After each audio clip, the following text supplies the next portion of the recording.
Stay tuned after the episode to hear our latest edition of And Then What. This holiday, give the gift of the diaries to someone who doesn't know they need it, or your loved one who can't get enough. Last year, Diaries Plus members saved this show. We lost multiple major sponsors, and the community stepped up and said, these stories matter, not just to me, but for all of us. And they kept us going. A year later, we are through the worst of it, but we aren't out of the woods. So please consider joining Diaries Plus and helping power this show for the next generation. Right now, as a bonus gift for supporting the Diaries this holiday, you can get our theme song as your ringtone. You can find a link in the show notes. We're grateful for you. Thank you for listening. Thanks for powering this show. Lauren Delani Miller, you're back. I'm back, baby. Yeah.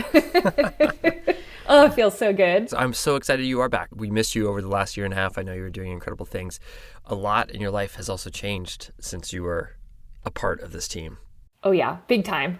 My husband and I welcomed baby Max to our family back in August. He's 4 months old and change now. So, as you know, having a kid changes just about everything in your life. It's a crazy adventure, maybe the craziest I've been on yet. You know, talk about the LDM commitment scale. We're way up there. We're committed. You are. Obviously, things change, but like things in life are kind of always changing, right? And it is so interesting because, like, if I like think back about it, I just feel like there's like, yeah, we had this like new little person in our world, and yeah, it was incredible, but it was like I don't think we really wildly altered what we were doing or what we were interested in, right? I don't know. It's like, you know, you've done all these things in your life. You've been a bona fide dirtbag living in a shack behind a guiding company. You were a member of Yosemite Search and Rescue. You've been a climbing historian and author. And like that love for climbing, that love for being outside, it does not just go away because of baby Max. Oh, for sure. It's funny because I feel like, you know, through the last few months of my pregnancy and the first couple months recovering with him, it's probably the longest break I've taken from climbing since I started climbing more than a decade ago. And so it was pretty interesting to come back and wonder, oh, is it going to feel different? Is my relationship to the sport going to feel like it's totally changed? And I actually kind of feel like it's been this really grounding thing. Like it really makes me feel like myself.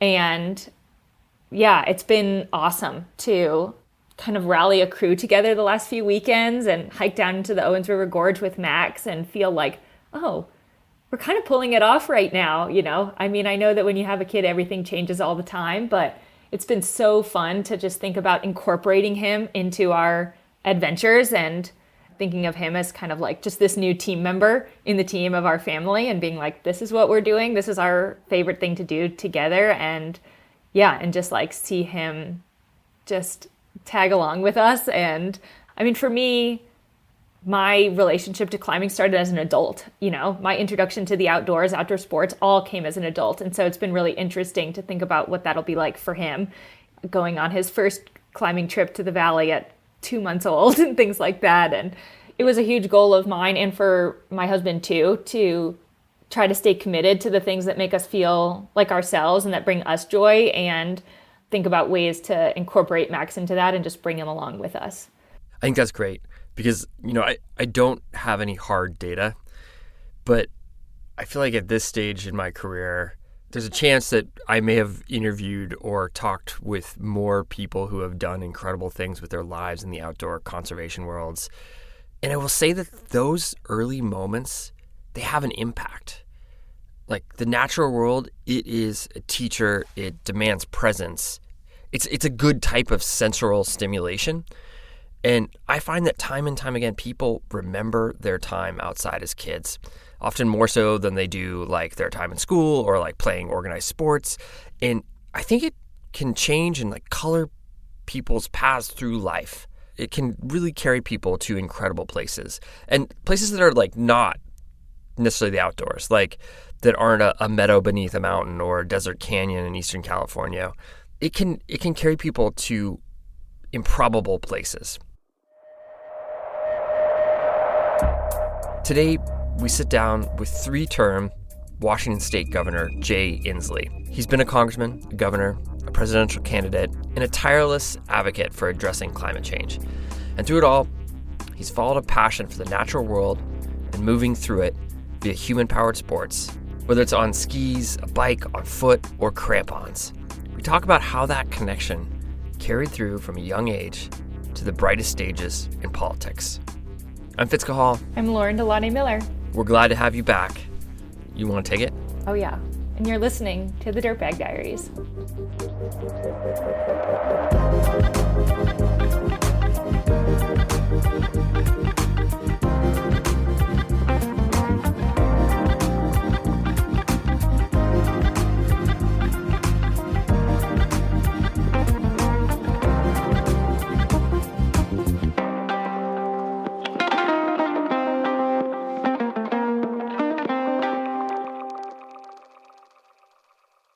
I thought I would start going back pretty far in time. And I'm curious whether you have a first outdoor memory, from your childhood that you can go back to.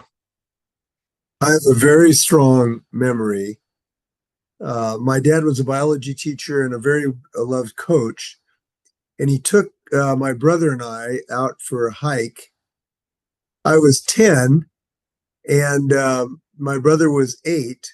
It was after I had a pretty badly broken leg and I was just trying to learn to walk. So he thought the best thing to do was get me up in the mountains. So we went for a hike to, I believe it was Lake Ann up in the Cascades, and had my little Trapper Joe or Trapper John wooden pack and canvas pack.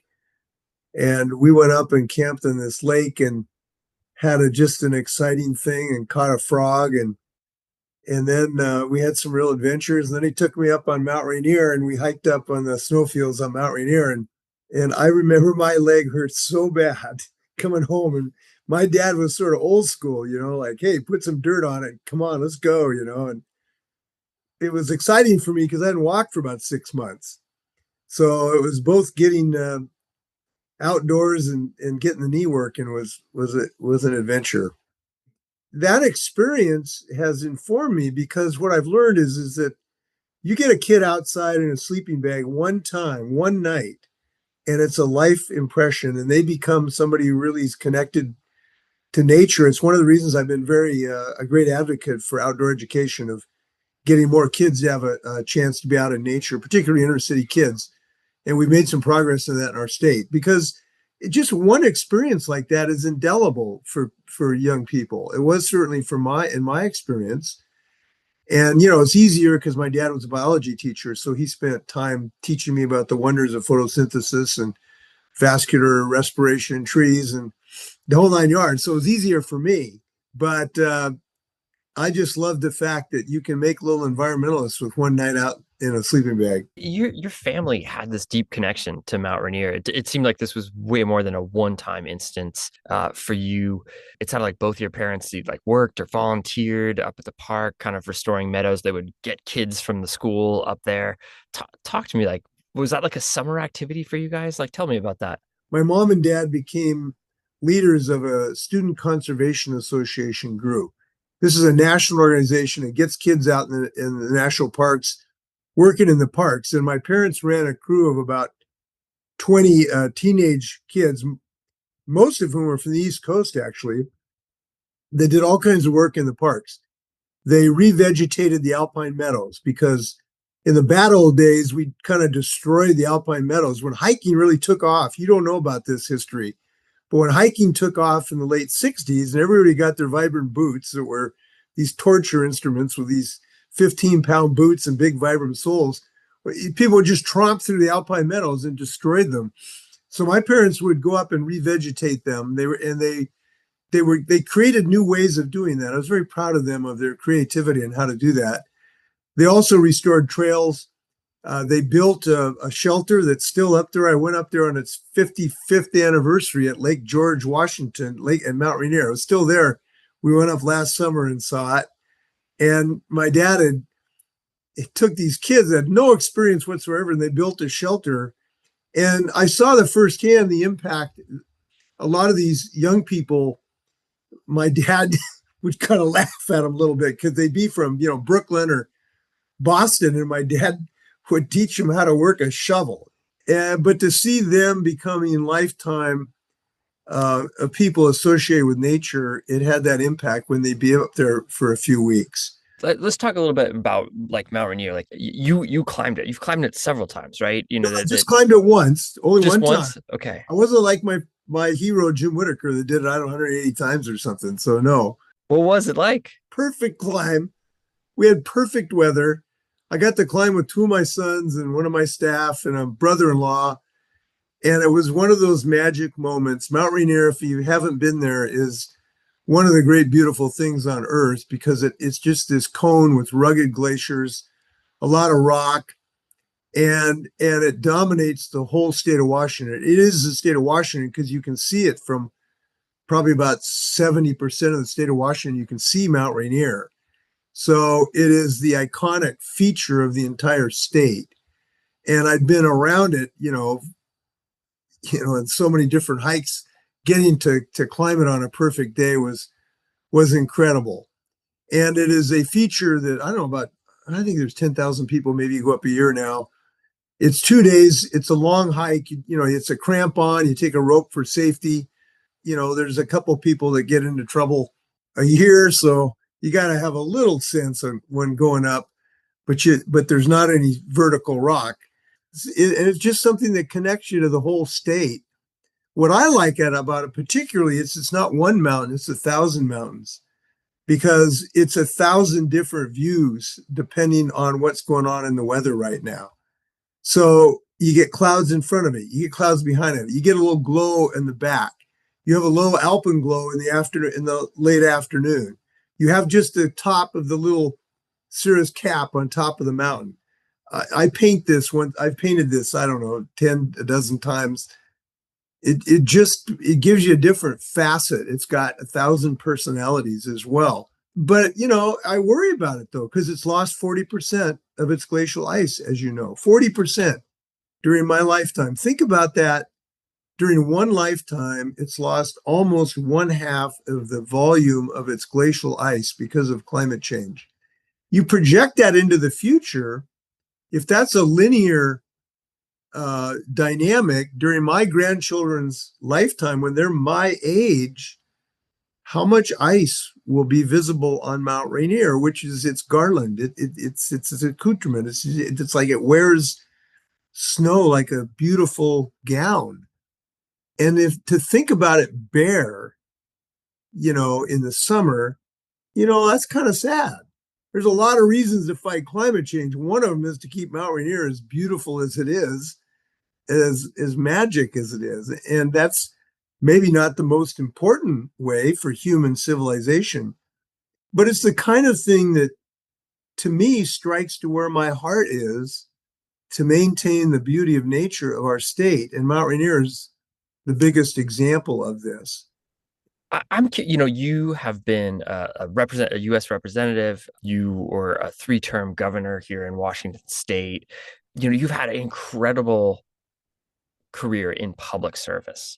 And I'm curious, like, talk to me about how you first became aware of climate change. And you were like an early adopter of a leader that was, interested in this and engaged on that and working around it.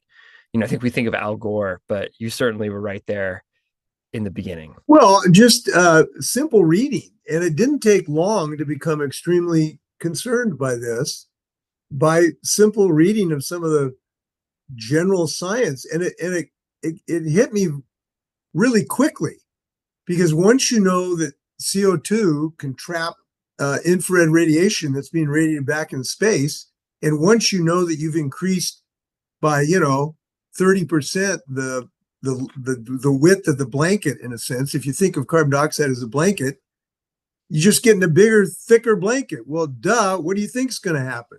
I mean, it wasn't like I had to study nuclear physics or quantum mechanics to understand this concept.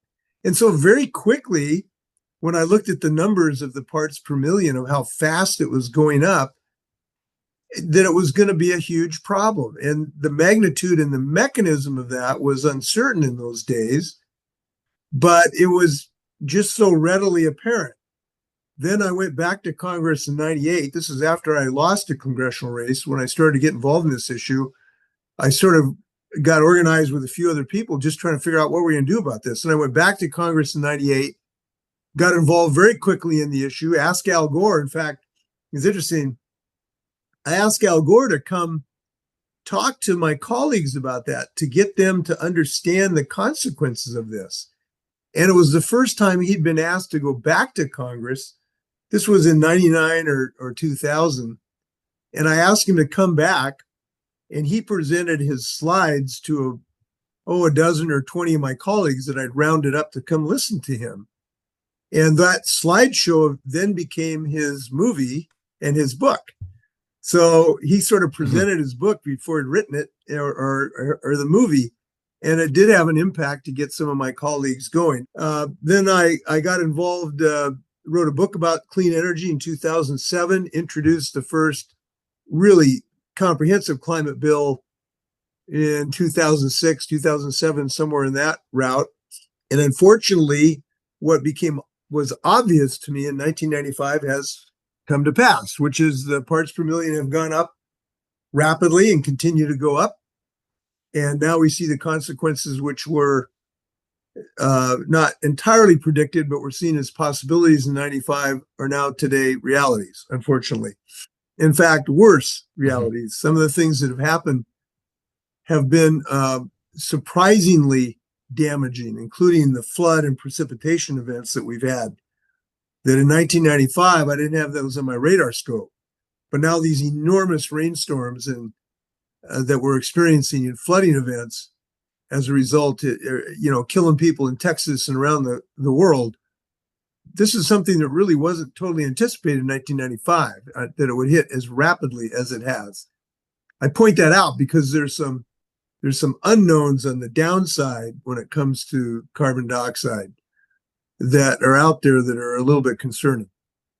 You look at this moment in time, and I'll bring it back to Washington State, and you talk to people on the east side of the mountains, on the more rural part of the state, and then you talk to people in Seattle or wherever, and everyone refers to it as smoke season, or that there's actually like almost a new season in the reality of like, oh, we live with wildfire, and that's the case for it's starting to be more and more a thing across the West and into the Midwest. We are living with this right now. The effects are happening. And it also feels like, in a way, in this last year, that the topic has almost sort of fallen out of like off the radar. Like you have, like Bill Gates recently came out, and who'd been a champion for climate action for decades, saying, I think the impacts are overstated. There was the polling and political firm Searchlight telling candidates, don't say the words climate change. What's the disconnect here? Like, what's happening? Like, how is it that we're simultaneously like experiencing these impacts at the same time that there's sort of this push to not talk about it on a national level, and not, I mean, frankly put, like almost not do anything on a national level, like from a big federal response? Well, people react differently to trauma.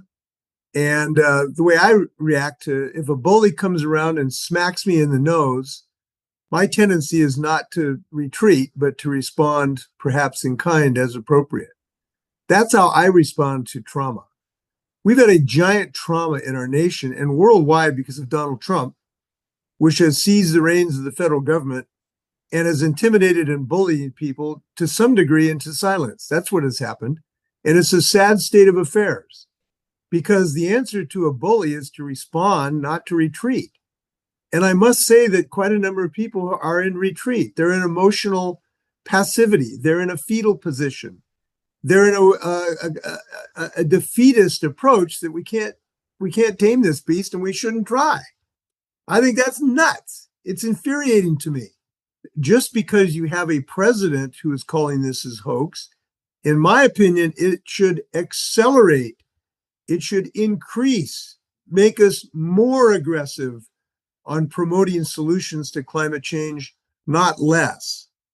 And I have found that people have misjudged the salience of the climate issue in electoral politics. I have run now on climate change ever since 1998. I was elected as a 3-term governor. I was the first governor who ran against climate change specifically in 2012.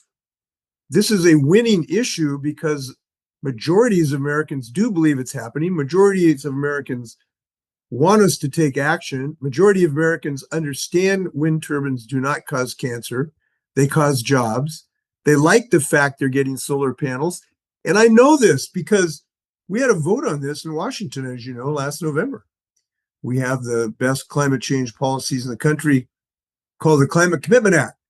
And when the fossil fuel guys tried to repeal it, it went to the ballot. It was an up or down vote. We tested this hypothesis that you've put forward. Do people support action against climate? We won 62 to 38. Big landslide, smashing victory. So I think people have become intimidated by this bully.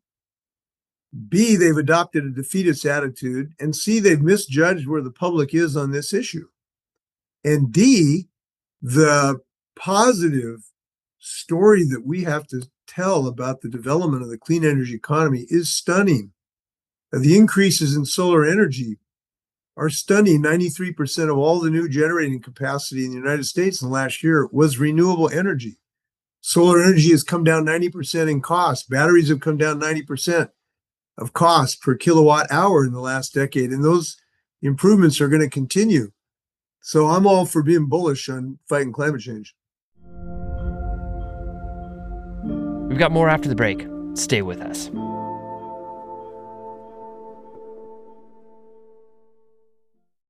So this year was a tumultuous year for public lands. And we got a lot of insight through our work at Duct Tape and Beer and Dirtbag Diaries into some of the organizations that are working behind the scenes to keep funding, to keep access to trails intact. It should come as no surprise, Oboz Footwear loves trails, and they love the organizations that keep them functioning well. To celebrate the most soulful time of year, Oboz is donating money to 4 of these orgs, but they need our help. They're hoping that our listenership can nominate some of their favorite trail organizations. It's simple to do. Just share the name and website of your favorite trail organization. The org must be based in North America and registered as a 501c3 in the US or a not-for-profit corporation in Canada. There's a link in our show notes so it's easy to follow. Submit your nomination by December 19th and you might help your local org get a $1,000 donation. And thanks to Oboz for supporting organizations that are doing important work. This is the time of year where my life gets super chaotic. You know why? The snow starts falling, and it doesn't do it on a regular schedule. Throw the holidays into that whole thing, and I get pretty reactive. I'm getting up early, I'm staying out late, and a lot of times that means I'm missing meals or struggling to maintain my nutrition. Ka'Chava is my secret weapon for this time of year. It makes it easy to get the protein I need to stay fueled and energized throughout the season. Ka'Chava's whole body meal shakes keep your body and mind nourished all day. With 2 scoops of Ka'Chava, you get 85 plus superfoods, nutrients, and plant-based ingredients. And with vitamin C, zinc, and probiotics, I'm giving my immune system a little extra nourishment. For a limited time, Ka'Chava has a new flavor, chocolate mint. It's a perfect mix of rich chocolate and cool mint that does not have a sugar hangover. Keep your holiday game strong. Get those powder days. Go to Ka'Chava.com and use code DIARIES for 15% off your next order. That's Ka'Chava, Kachava.com, code DIARIES for 15% off. The path you took through life, it's this deep commitment. I would assume that if you were talking to a 18-year-old that was like, I'm super passionate about being a ski bum and getting all the powder days I can, you would not, I don't think being governor would probably rate very high on that. But I'm curious, whether you were able through these very, sort of intense moments in your career to maintain some of those connections to the place you love, to Washington State, to Mount Rainier, to you ski at Crystal, right? Is that? No, I'm not much of a downhill guy. I was more some cross. backcountry in the day. So I'm more of a backcountry guy. I like the telemark. I'm an old fashioned, boot telemark. I just enjoy being out in the fresh snow as much as anything. And lift lines have never been something I really enjoyed. So I was more of a backcountry guy. But yeah, I was very fortunate. I've been very fortunate health-wise. So I ride my bike a lot. And when I was governor, Thurston County is an incredibly wonderful place to ride bikes. So I got a lot on my bike. I'm out hiking, I'm out kayaking every chance that I get. The whole thing about outdoor recreation is in the mountains or even a walking trail in an urban area. When people are outside, they're smiling, they're happy, they're moving, they're in connection with something greater than themselves. They feel healthy. It's such an uplifting thing in people's lives. It's where people are happy and usually with somebody else too. It's a great social environment to have those relationships that people now are becoming starved for in the internet day. We're all talking to our chat box, and outside is where you develop those relationships. Certainly my friendships that I've had in my life, when I think what has cemented them, it's most frequently somewhere out in the hills, or on a trail or something.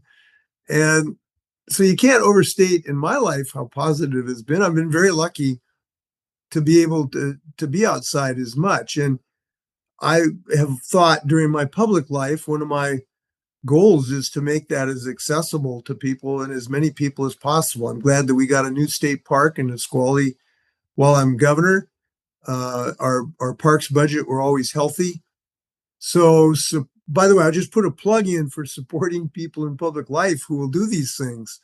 It is, politics is important to outdoor recreation. And I hope people will become active in some capacity, urging their legislators and governors and presidents to help out here.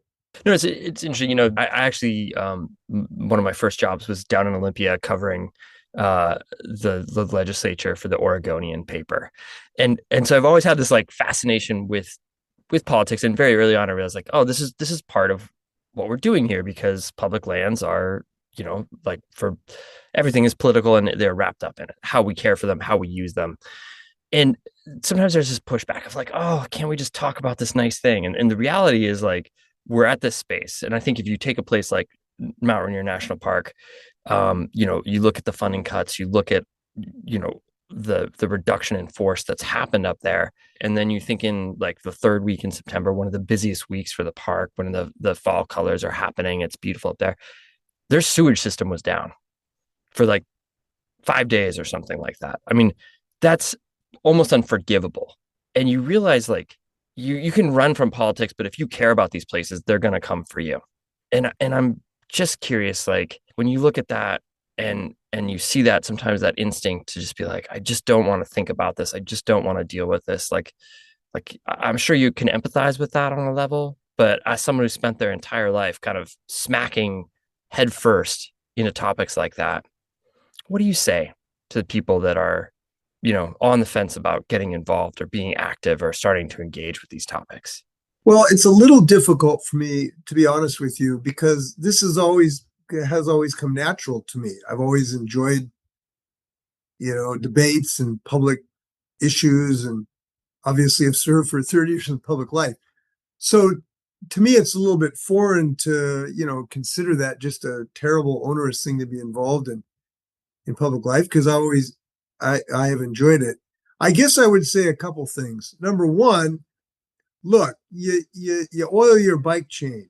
You just do it because if you want to ride a bike, you got to oil your bike chain. So to some degree, it's just part of the necessity. You wax the bottom of your skis, you clean your bike chain, and you get to know your legislature a little bit and make sure that they're doing good things. It's just part of your recreational maintenance. That's number one. Number two, I do believe that people can look at it in a positive way, that if you get involved in public discussion, it's a way to meet people. You develop new friendships and new alliances. It is a broadening experience. It's a good connecting thing, I would say. And third, we need you, okay? We need you. We need you to be engaged in this debate because it doesn't happen otherwise. So we need you to save Mount Rainier. So that's my request. I'm curious, like, do you have an on-off switch? Because it was 12 years down in Olympia being the governor. My understanding is that you've retired from elected office at least. Did you take time to recover, or was it just full steam ahead on the next chapter? Like, how did you make this big transition in your life? Well, I'm still in the middle of the transition, so my life's not over. I look at this as an ongoing transition. Well, obviously, I have an on switch. I don't really have much of an off switch. So I'm still engaged in multiple endeavors. I serve as a spokesperson for Climate Power, which is a fantastic organization that does climate advocacy. So I go on podcasts, I go on cable networks, I go to speaking groups, I go to Brazil, I go to Amsterdam I talked to the European Union about this subject a couple months ago. So I'm very engaged in that. I'm engaged advising a private equity firm on how to make good investments to help clean energy companies build. I'm working with a law firm to create a fund to help wildfire victims. These wildfires are increased by maybe double, and we've got a horrendous situation where there's not enough insurance for folks right now, with this increasing risk of wildfire. I'm going to be working with another group that helps litigation against polluters who have not been responsible involving climate change gases. So I'm pretty much engaged full time still on issues associated with this passion of mine to try to reduce pollution. And I suspect that will be the case as long as I'm kicking. It's too strong. I got 6 grandkids, and every time I see them, I realize, hey, they need some help. They need a future. So I'll still be in there kicking for them. Yeah. Yeah, you've said repeatedly throughout the years that climate change is the issue your generation will be judged on. And when you look at it, what grade would you give your generation on climate change? Well, that is a difficult question because I don't like to grade any large group of people because everybody's sort of different. But I would certainly say it's incomplete. We have an incomplete mission. The boomers came in. We were the age of Aquarius. You don't remember this, but in the late 60s, we came in. It was the summer of love in San Francisco. We had flowers, and it was all going to be back to nature. We're all going to live in yurts and have organic mushrooms as the entire U.S. economy. Well, I'm overstating a little bit, but in any event, that was sort of the mantra in the day. And we were there for the first Earth Day. I went to the first environmental conference the international community ever had in 1972 in Stockholm, Sweden. I was on a research project that was researching energy policies between Seattle and Stockholm at the University of Washington, and went to the first United Nations conference. So we were at the beginning of the flowering of a value system that would really be totally committed to environmental preservation. Then over the decades, we were involved in our professional and familiar pursuits. And only in the last decade and a half or two have been engaged in really trying to build a clean energy revolution.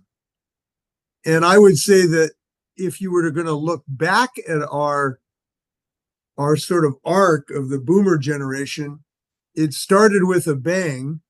We created an environmental ethic. And since then, we've been trying to live up to that promise. And we have a job to do to live up to that promise that is incomplete at the moment. A lot of things have happened. COVID, 2 recessions, a war or two, some of which I was against, including the Iraq War. But I think this will be the most important consequential thing that my generation will be viewed on, because this thing is going to have the most lasting impact. So stay tuned. I'm encouraging my fellow boomers to get involved in this fight. Like, you've learned so much through this process. Like, you go on a journey like you've done in terms of your leadership role, and you learn about humans. You understand how they work. If you do a good job, you've figured out how what makes people tick, what keeps them up at night, all these things. And I think so many young people are looking for mentors. And we get kind of asked questions a lot about mentorship and how did you connect with this person? How do you do that? How is leadership passed from one generation? Not just like, someone aging out, but like, how do we actually treat leadership as, almost like an inheritance that can be moved from one generation to the next? That's a good question. I'm not sure I have a pat answer to it. I almost kind of reject the premise that it comes from the elders amongst us. I appreciate the fact that you would think of the elders as having a gift to pass down, but I almost look at it more as like it's a gift that gets passed up. It's the young leaders who are, I look at Gramai, the new county executive, who hopefully is going to do some great work in King County. I look at a couple of new legislators who are the younger side, who are passing up the inspiration as much as the older boomers passing it down. So that's how I kind of think of it. I'm inspired every day by people I meet. I'm inspired by people who are involved in maybe the recipient of this issue. I remember meeting a woman, this has always stuck with me, a young woman named Jasmine, and I'm blanking on her last name right now, who was 14. I met her 20 years ago. I was in Congress down in the Soto region. And she was concerned that everybody was getting asthma. She said she was 11 before she found out some people don't have asthma.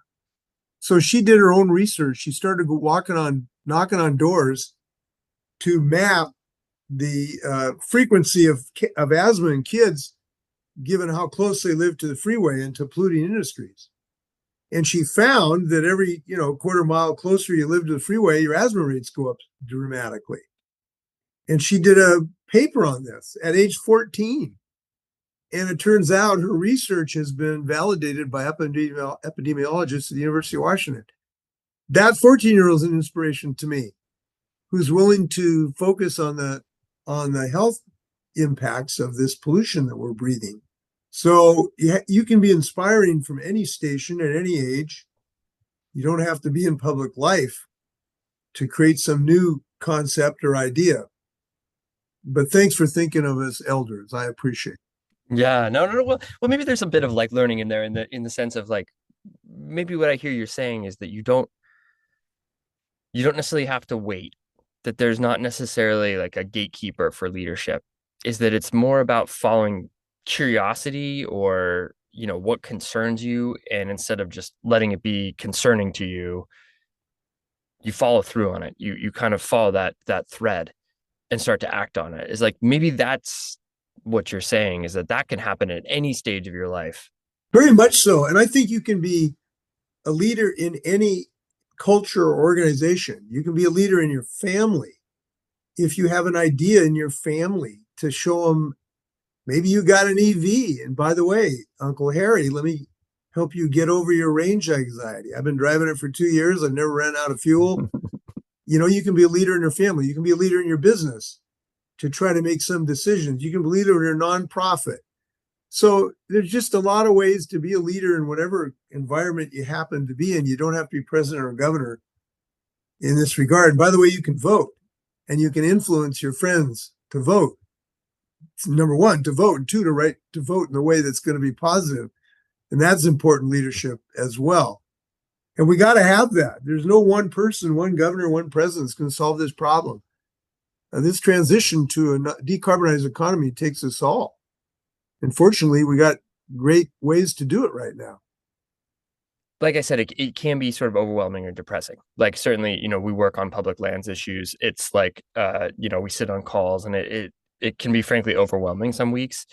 There's also, like, when I look through, I see some hope out there. Like I think particularly in terms of climate, like seeing the report in this fall that basically, globally, solar has replaced coal as the number one generation for electricity. Yeah. And they're like, what's giving you hope right now? The belief that we have the tools at our disposal to solve this problem, which is true. There's no reason in the short term that our transportation system should run on electricity within the next half decade or decade. We have that technology today.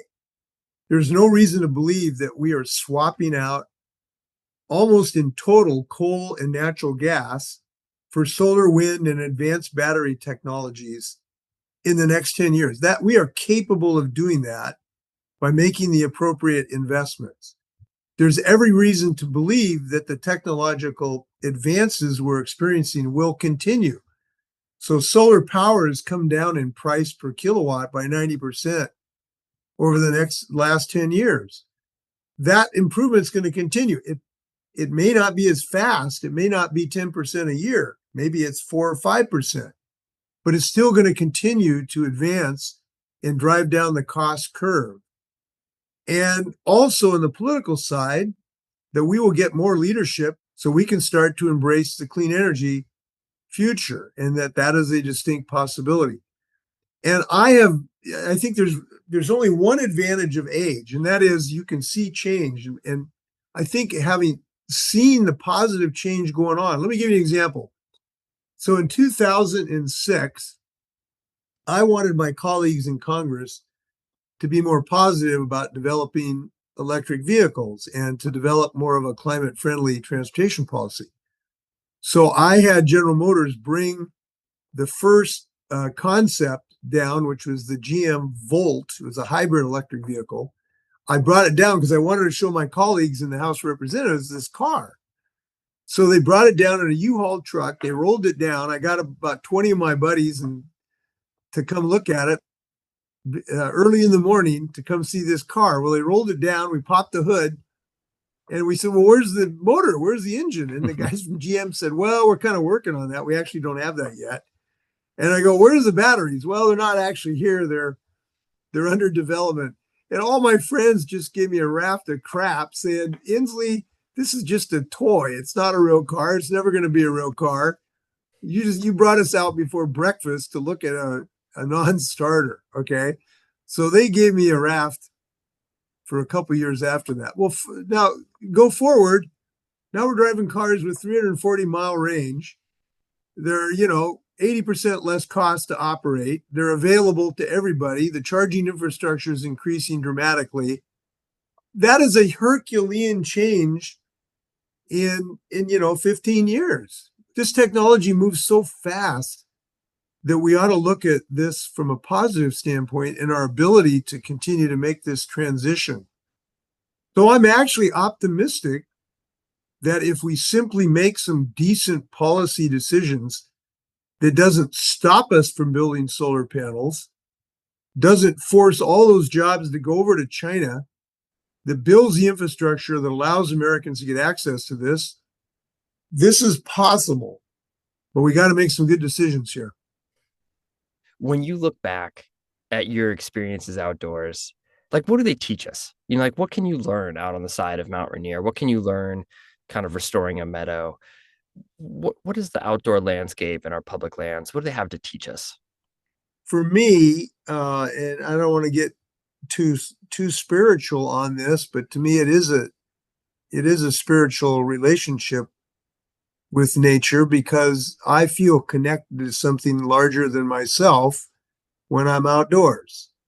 I just realize there's something bigger than me that you're connected with. Now, a lot of people express that through organized religion. Others express it in other different ways. But to me, it's a connectedness that I feel when I'm in a natural environment that makes me feel comforted and part of something larger. So that's number one. Number two, I always feel healthy when I'm outside. The blood's pumping, you're going uphill, you're breathing hard, it's sweaty, you're making progress, you're with a friend.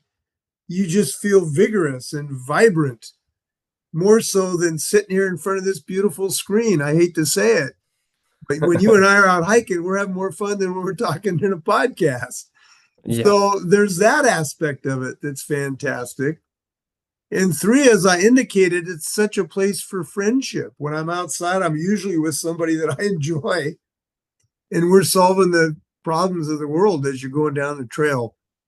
Mm-hmm. So that's a pretty magic thing that we have at our disposal, and it's accessible to kind of everybody. And I want it to be accessible to everybody, including urban kids, to give them an outdoor experience, to people who are blind to be able to get out on the trail and the ski slopes, to really make this magic part of life accessible to people is something I think is really important. Well, Governor Inslee, I thank you so much for taking the time to sit down and chat with us and share your perspective and share your story. So it's deeply appreciated. Well, thank you for beating the drum. What you do is really important, and I hope you'll keep it up. And don't let the bastards get you down. We're doing the right thing here.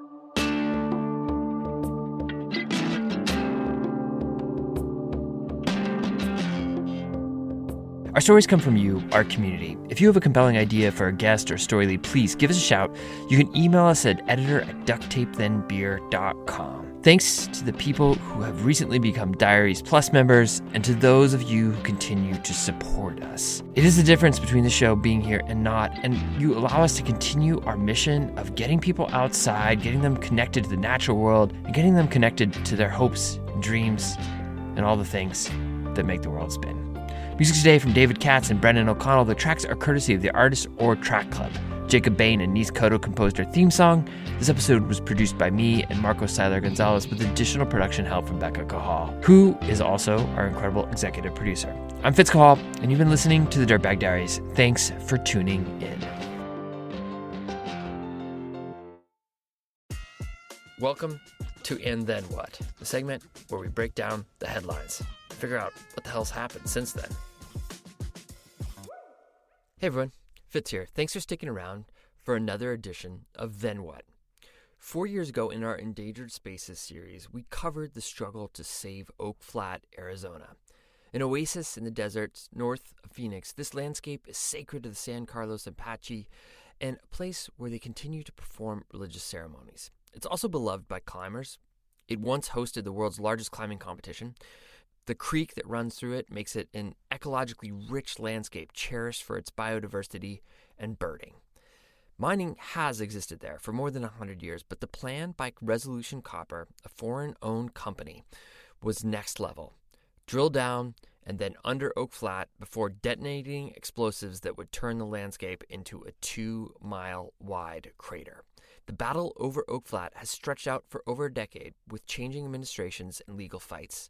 Now we find ourselves at a moment where we may soon know the fate of Oak Flat. Today we are joined by Eric Murdoch, longtime climber and Deputy Director of Programs, Policy, and Government Affairs for the Access Fund.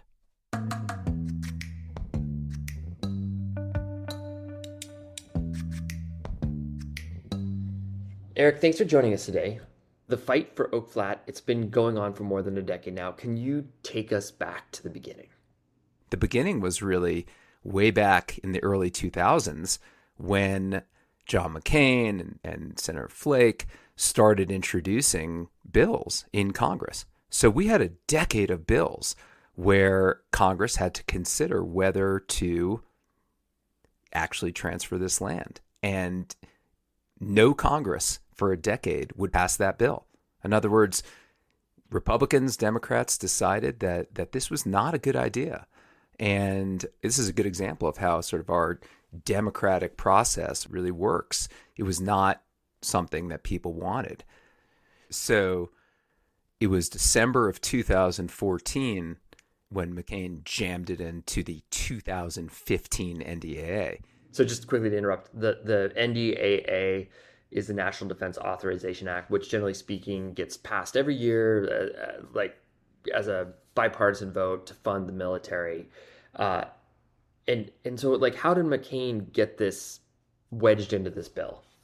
It was just sort of this deal between John McCain and Mitch McConnell, and they jammed this little provision in, and it said that the United States, upon completion of an environmental impact statement, would exchange this land with Resolution Copper, a foreign mining company. We were going to hand over Forest Service land, public land with incredible climbing, incredible ecosystems, and is really a sacred site where many ceremonies are done by the San Carlos Apache tribe. So it was a really unfortunate thing for a lot of stakeholders, and frankly, it was really unfortunate for the American public because it was a way to sort of get past democratic process the way it's supposed to work. So the Access Fund has been part of the litigation to protect Oak Flat. Can you talk a bit about how you all got involved and why Oak Flat has been important to climbers?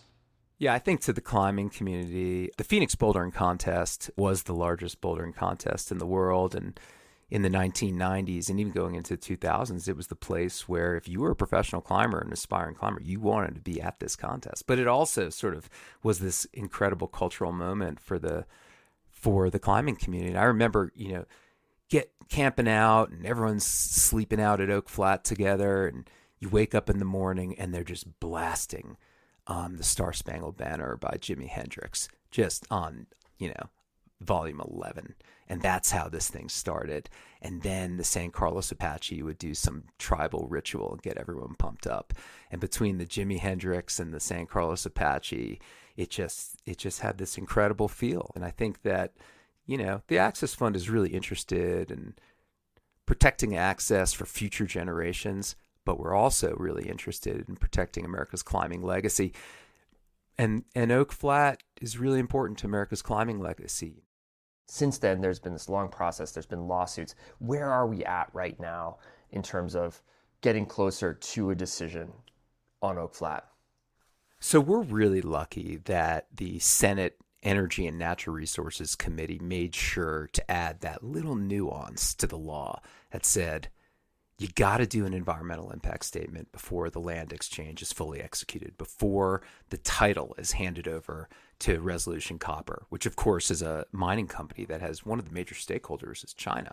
So since 2015, the Forest Service has been busy working on this environmental impact statement, and certain administrations, like the past administration, kind of did a little extra due diligence and asked the Bureau of Land Management to audit the EIS. And there's all these like gamesmanship going on. But the current administration, within a couple months of the beginning of this administration, they ordered the Forest Service to finalize the EIS. So that is the trigger for handing over the title. So in August, the day before it was supposed to be transferred, Access Fund and our other co-plaintiffs appealed the exchange, the transfer of the title, and the Ninth Circuit Court of Appeals agreed. They required an injunction to be applied to this issue. And now on January 7th, we're going to go into court. We're going to ask for the injunction to continue, to stop the transfer and to hear the case and to really consider what are the damages to the San Carlos Apache? What are the damages to the climbing community? What are the damages to the environment? And we think that if the court hears the case and considers the facts, that they will agree with us and not agree with Resolution Copper that the EIS is sufficient. In other words, our case hinges on the fact that this EIS is a sham. There has been a community that's come together to try to protect Oak Flat. And what does that coalition building look like? There's another lawsuit with the Apache Stronghold, which is a nonprofit that sort of represents the tribe. Now, their case is based on religious freedom. This is a land that was taken from the San Carlos Apache when the San Carlos Apache were herded to an Indian reservation. This is their homeland, but it's Forest Service land now. So their case is based on religious freedom. Our case is an APA case, a case that's based on the bureaucratic process of the environmental impact statement. You didn't do this form properly. You got to do it again. The problems with the environmental impact statement are multifold. It doesn't truly address the water issues. It doesn't address the appraisal. How much is this worth? How much money is the American public really giving away? There's a handful of folks who are teaming up with Access Fund together to file this lawsuit. But when I think about this issue, how egregious it is to take this land and potentially destroy it and to do serious harm to the environment, to the climbing community, to the San Carlos Apache, that the stakeholder group, that the co-plaintiff group would be bigger, that we would have more people joining in, and that the human-powered recreation community, as well as the American public, would really have much more of a problem with this. Remember, we're handing over billions, tens of billions of dollars of copper to another country. So that probably doesn't sit well with a lot of Americans. So we're talking about copper mining here. I think it's important to realize that we're not talking about people with pickaxes in a mine shaft right now. Talk to me about what the mining project that's been proposed looks like. I lived in Arizona, 60 miles away from Oak Flat throughout the early 90s, mid 90s. And I was studying geology, and I became an exploration geologist for over a decade. And that was a place where I climbed and explored a lot. And there was mining with pickaxes and all of that going on for 100 years in that location. And the San Carlos Apache were able to do their ceremonies, this really interesting coming of age ceremony for girls, and climbers were wandering around and exploring the landscape, and folks were going out and doing bird watching, and it's got incredible riparian areas. And there was a lot of mining in the zone. And it was sort of standard mining where people would dig mining shafts and adits, and people were pulling copper out of the ground for many, many years. And I remember when I was climbing there and there was all this new drilling going on. They were doing all of this testing to figure out if there was a larger copper deposit deeper. And what was found is that there was a giant copper deposit even deeper.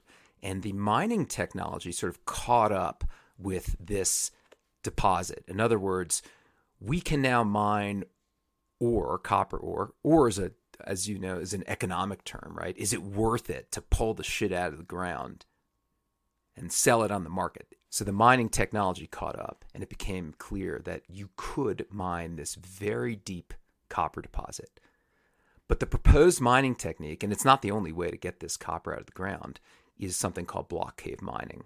And it involves drilling and digging way down deep beneath the surface and creating what would eventually be a crater that would collapse into itself. And that crater could be as wide as 2 miles wide and 1 mile deep, and it would basically destroy the area.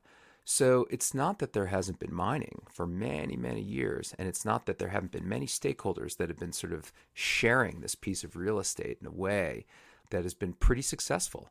It's that this new mining technique would destroy the entire landscape. On top of that, we would be handing off a Forest Service land to Resolution Copper, which is owned by BHP and Rio Tinto. And like I said, the major stakeholder is China.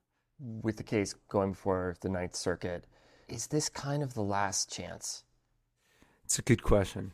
I think we're going to win the lawsuit. So I think the courts are going to block this land exchange in the first place. But, if we lose the case, we can appeal. At the same time, there's the Apache Stronghold case, which, of course, the Supreme Court decided not to hear, although some of the justices said that they should hear it. There's also an interesting new bill that was just introduced by Representative Adelita Grijalva, Raul Grijalva's daughter. But Raul Grijalva was introducing the Save Oak Flat Act for a decade, and Representative Grijalva, Adelita Grijalva, just introduced a bill actually last week called Save Oak Flat from Foreign Mining. And so there's a legislative solution also. So this fight is not over. I think one thing with the series we always try to do is we try to sort of give people ways that they can have an impact. What do we do right now? Because it does, I think sometimes it feels like we don't have a lot of, once it gets into the courts, like regular people don't have a lot of say in something like this. Well, now that there's a bill in Congress, you can call up and write your representatives and tell them, look, there's this bill moving through, and I really want you to support this because I really think that this is a bad idea. If you're American, you can connect with this because you don't want to see the copper resources that we own just being sent off to a foreign company. And then, of course, just talking to your friends and your family and be like, did you know that we're doing this thing? And getting people fired up. And I think the third thing is go out there as climbers, and not everyone's into the sharp bouldering and the climbing on volcanic tuff, but go out there and climb and take pictures and share your story and tell people about how awesome this place is. And those are the sorts of things that we can do right now to sort of help share information and provide some perspective to what's going on with this issue.